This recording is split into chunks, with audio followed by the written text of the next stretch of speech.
जय माता दी। माँ का गुणगान चैनल में आप सबका बहुत बहुत स्वागत है। आज हम प्रथम स्कंद का दूसरा अध्याय श्रवण करेंगे, तो चलिए शुरू करते हैं। प्रथम स्कंद दूसरा अध्याय।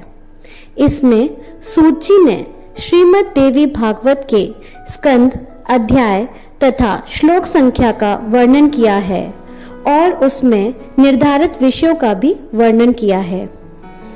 सूत जी बोले, हे मुनिगण, ब्रह्मा विष्णु महेश से सेवित योगियों को मुक्ति देने वाले भगवती के सुंदर एवं कोमल चरण कमलों में प्रणाम करके उनको मन ही मन स्मरण करता हूँ। जो भगवती विद्या, आदि शक्ति, पराशक्ति, भव सागर से पार लगाने वाली, मोह के बंधन काटने वाली, सत्व रज तम शक्ति द्वारा सृष्टि का पालन करने वाली और प्रलय के अंत में उसका संहार करने वाली समस्त विश्व की जननी को मैं नमन करता हूँ। योग निद्रा में लीन भगवान विष्णु को देखकर उनके नाभि कमल पर विराजमान ब्रह्मा ने जिन देवी की स्तुति की थी, मैं उनकी शरण लेता हूँ।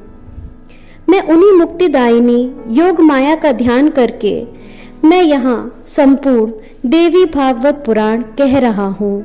आप लोग सुनिए। इस पवित्र पुराण में 18,000 श्लोक हैं, 12 स्कंद हैं और कुल 318 अध्याय हैं। पहले स्कंद में 20, दूसरे में 12, तीसरे में 30, चौथे में 25, पांचवें में 35, छठे में 31, सातवें में 40, आठवें में 24, नवें में 50, 10वें में 13 और 11वें में 24 और 12वें में 14 अध्याय बताए गए हैं। सर्ग, प्रतिसर्ग, वंश वर्णन, मनवंतर तथा वंशानुचरित, इस प्रकार पुराणों के ये 5 लक्षण हैं। माँ भगवती की सात्विक, राजसी और तामसी शक्तियाँ, जो कि महासरस्वती, महालक्ष्मी तथा महाकाली नामक देवियों के रूप में प्रकट होती हैं, उन्हीं तीनों शक्तियों का सृष्टि के लिए शरीर धारण करना ही शास्त्र के विद्वानों द्वारा सर्ग कहा गया है। उसके बाद जगत के सृजन, पालन और संहार के लिए ब्रह्मा, विष्णु और महेश की उत्पत्ति कही गई है, जिसको प्रतिसर्ग बताया है। चंद्रवंशी, सूर्यवंशी राजा हिरण्यकश्यप आदि दैत्यों के वंश के कथन को वंश वर्णन कहा गया है।